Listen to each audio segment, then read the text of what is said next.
Welcome to Through the Bible in a Year with Pastor John. We invite you to join us at 1 Oakleigh Avenue in North Providence, Rhode Island. This podcast is presented to you by The Way Ministries, supported by listeners like you. For donations, live videos, podcasts, and more, please visit www.thewayministriesri.org. Thank you and have a great day.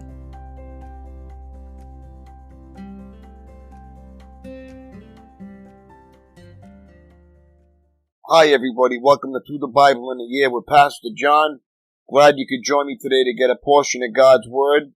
Today we're going to begin in day 43, February 12th, Numbers 9 through 12.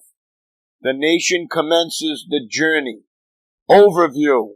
After a special celebration of the Passover at Mount Sinai, the people watch as the cloud of God's presence begins to move.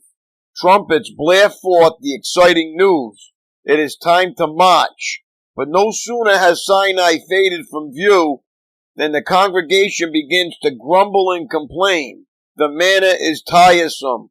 Water is scarce. The journey is hard. Egypt would have been far better than this. For every problem, there is a corresponding provision from God. Until at last, the people arrive at an oasis in the wilderness called Kadesh, the last scheduled stop before they enter the Promised Land. It is time for a crucial test of the people's commitment to walk by faith. Chapter 9, a cloud to guide. Chapter 10, a call to march, getting ready to march. Chapter 11, complaining about manna. Chapter 12, complaining about Moses, grumbling on the march. Insight, guided by a cloud, and Hobab, Numbers 10:31. Though God provided divine guidance for the people in the form of the cloud of his presence, this did not preclude human agents. Moses persuaded his Midianite brother-in-law, Hobab, to act as a guide, chapter 10:31, promising that he would share in God's blessings. God not only gives direction through his word and through his Holy Spirit, he also uses people to guide our steps along life's journey. Insight, all you can eat and then some, Numbers 11:32-33. God had met Israel's needs, but their cravings would kill many of them. When God sent quail in response to the people's complaining, the birds were thick on the ground, and no one gathered less than 50 bushels, 11:32-33. 1 bushel is 8 dry gallons. That makes a total of 400 gallons. What happened next is a lesson in the importance of contentment. Numbers chapter 9, the second Passover. A year after Israel's departure from Egypt, the Lord spoke to Moses in the wilderness of Sinai. In the first month of that year, he said, "Tell the Israelites to celebrate the Passover at the prescribed time, at twilight on the 14th day of the first month. Be sure to follow all my decrees and regulations concerning this celebration." So Moses told the people to celebrate the Passover in the wilderness of Sinai as twilight fell on the 14th day of the month. And they celebrated the festival there just as the Lord had commanded Moses. But some of the men had been ceremonially defiled by touching a dead body, so they could not celebrate the Passover that day. They came to Moses and Aaron that day and said, "We have become ceremonially unclean by touching a dead body. But why should we be prevented from presenting the Lord's offering at the proper time with the rest of the Israelites?" Moses answered, "Wait here until I have received instruction for you from the Lord." This was the Lord's reply to Moses. "Give the following instructions to the people of Israel. If any of the people now or in the future generations are ceremonially unclean at Passover time because of touching a dead body, or if they are on a journey and cannot be present at the ceremony, they may still celebrate the Lord's Passover. They must offer the Passover sacrifice 1 month later, at twilight, on the 14th day of the second month. They must eat the Passover lamb at that time with bitter salad greens and bread made without yeast. They must not leave any of the lamb until the next morning, and they must not break any of its bones. They must follow all the normal regulations concerning the Passover. But those who neglect to celebrate the Passover at the regular time, even though they are ceremonially clean and not away on a trip, they will be cut off from the community of Israel. If they fail to present the Lord's offering at the proper time, they will suffer the consequences of their guilt. And if foreigners living among you want to celebrate the Passover to the Lord, they must follow these same decrees and regulations. The same laws apply both to native-born Israelites and to the foreigners living among you. The fiery cloud. On the day the tabernacle was set up, the cloud covered it, but from evening until morning, the cloud over the tabernacle looked like a pillar of fire. This was the regular pattern at night. The cloud that covered the tabernacle had the appearance of fire. Whenever the cloud lifted from over the sacred tent, the people of Israel would break camp and follow it. And wherever the cloud settled, the people of Israel would set up camp. In this way, they traveled and camped at the Lord's command wherever He told them to go. Then they remained in their camp as long as the cloud stayed over the tabernacle. If the cloud remained over the tabernacle for a long time, the Israelites stayed and performed their duty to the Lord. Sometimes the cloud would stay over the tabernacle for only a few days, so the people would stay for only a few days as the Lord commanded. Then at the Lord's command, they would break camp and move on. Sometimes the cloud stayed only overnight and lifted the next morning. But day or night, when the cloud lifted, the people broke camp and moved on. Whether the cloud stayed above the tabernacle for 2 days, a month, or a year, the people of Israel stayed in camp and did not move on. But as soon as it lifted, they broke camp and moved on. So they camped or traveled at the Lord's command, and they did whatever the Lord told them through Moses. Numbers chapter 10. The silver trumpets.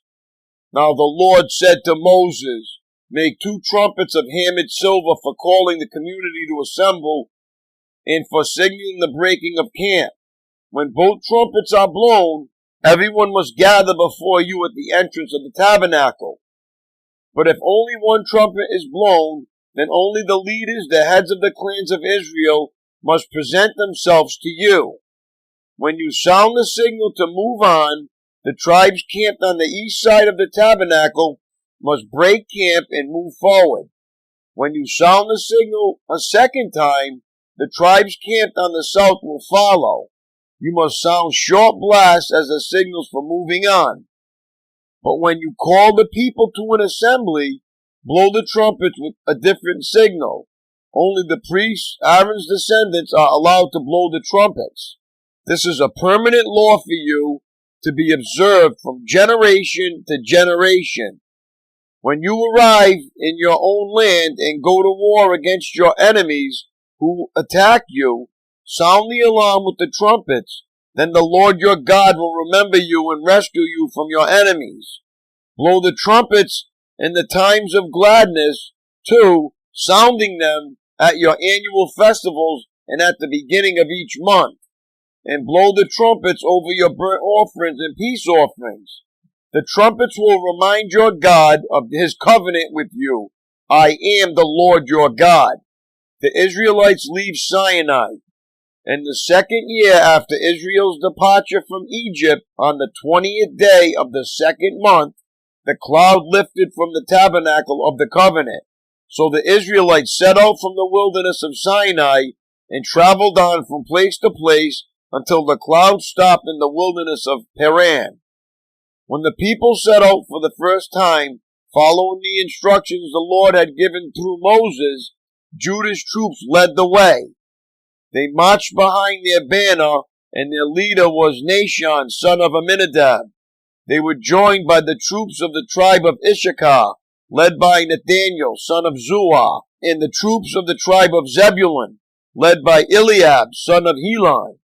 Then the tabernacle was taken down, and the Gershonite and Merarite divisions of the Levite were next in the line of march, carrying the tabernacle with them. Reuben's troops went next, marching behind their banner. Their leader was Elazar, son of Shadur. They were joined by the troops of the tribe of Simeon, led by Shelumiel, son of Jerushaddai, and the troops of the tribe of Gad, led by Eliasaph, son of Duel. Next came the Kohathite division of the Levites, carrying the sacred objects from the tabernacle. Before they arrived at the next camp, the tabernacle would already be set up at its new location. Ephraim's troops went next, marching behind their banner. Their leader was Elishama, son of Amminahud, and they were joined by the troops of the tribes of Manasseh, led by Gamaliel, son of Pedahur, and the troops of the tribe of Benjamin, led by Abidan and Gideoni. Dan's troop went last, marching behind their banner and serving as their rear guard for all the tribal camps. Their leader was Ahizah, son of Ammishaddai. They were joined by the troops of the tribe of Asher, led by Pagiel, son of Okran, and the troops of the tribe of Naphtali, led by Ahira, son of Enan. This was the order in which the Israelites marched, division by division.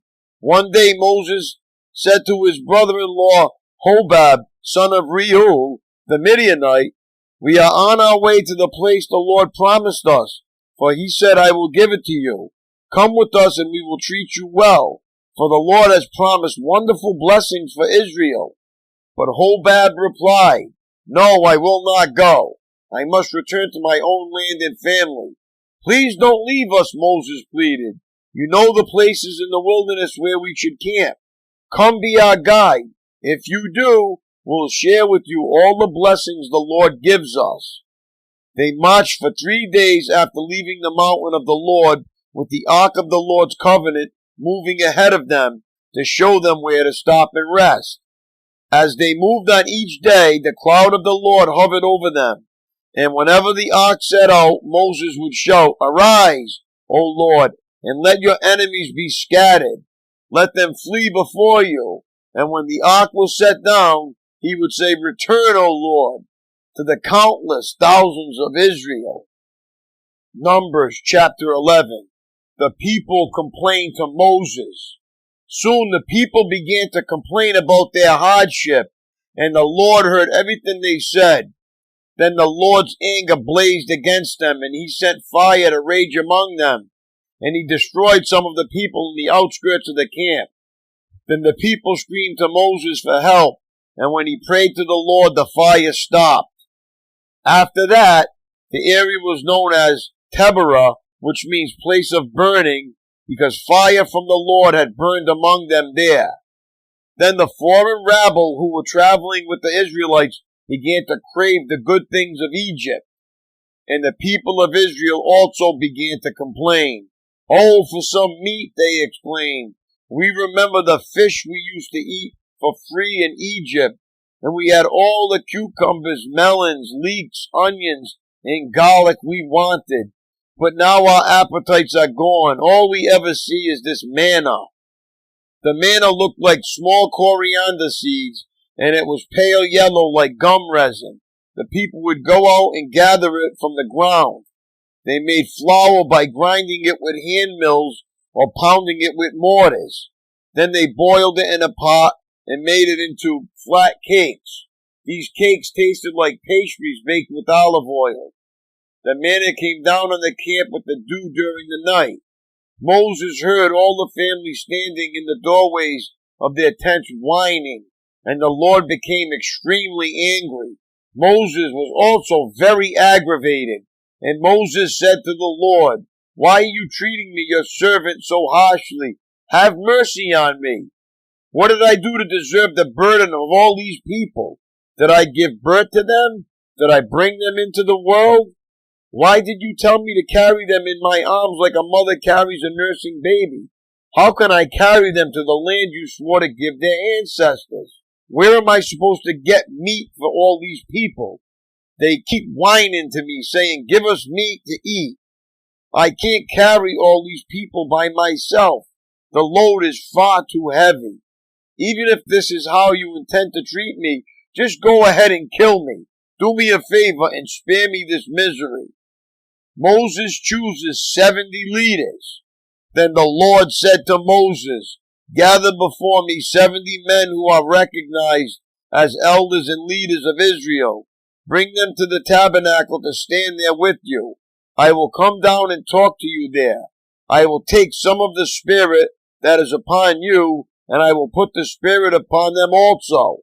They will bear the burden of the people along with you, so you will not have to carry it alone. And say to the people, purify yourselves, for tomorrow you will have meat to eat. You were whining, and the Lord heard you when you cried, oh, for some meat. We were better off in Egypt. Now the Lord will give you meat, and you will have to eat it. And it won't be for just a day or two, or for 5 or 10 or even 20. You will eat it for a whole month until you gag and are sick of it. For you have rejected the Lord who is here among you, and you have whined to him, saying, why did we ever leave Egypt? But Moses responded to the Lord, there are 600,000 foot soldiers here with me, and yet you say, I will give them meat for a whole month. Even if we butchered all our flocks and herds, would that satisfy them? Even if we caught all the fish in the sea, would that be enough? Then the Lord said to Moses, has my arm lost its power?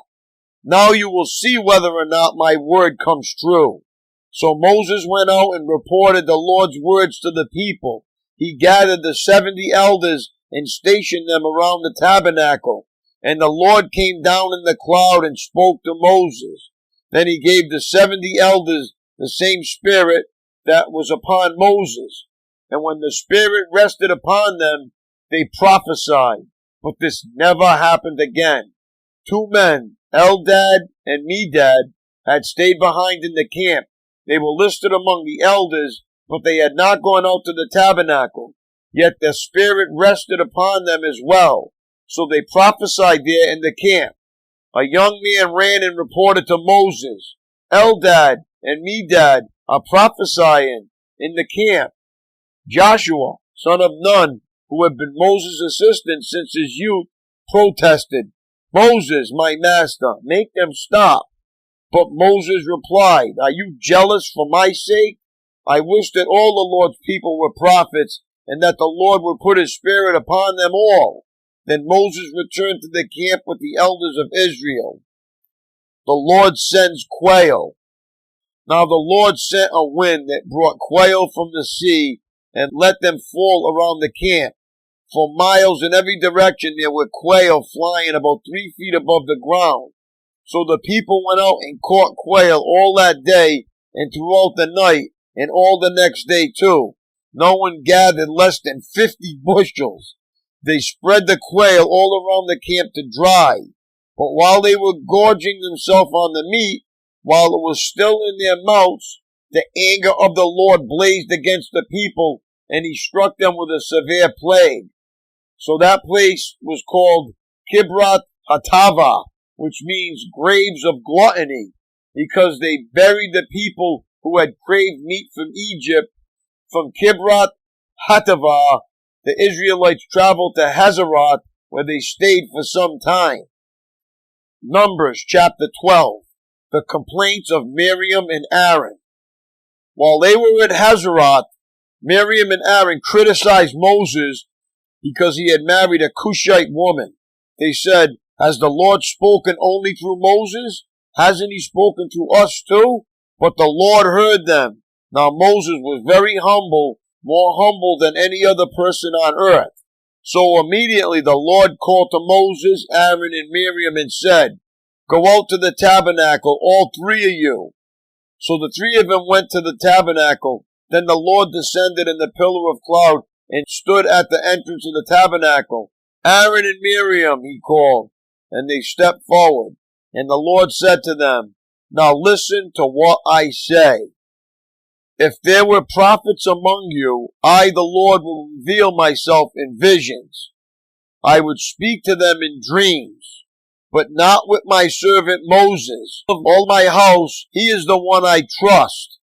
I speak to him face to face, clearly, and not in riddles. He sees the Lord as he is. So why were you not afraid to criticize my servant Moses? The Lord was very angry with them, and he departed. As the cloud moved from above the tabernacle, there stood Miriam, her skin as white as snow from leprosy. When Aaron saw what had happened to her, he cried out to Moses, "Oh, my master, please don't punish us for this sin we have foolishly committed. Don't let her be like a stillborn baby, already decayed at birth." So Moses cried out to the Lord, "Oh God, I beg you, please heal her." But the Lord said to Moses, if her father had done nothing more than spit in her face, wouldn't she be defiled for 7 days? So keep her outside the camp for 7 days, and after that she may be accepted back.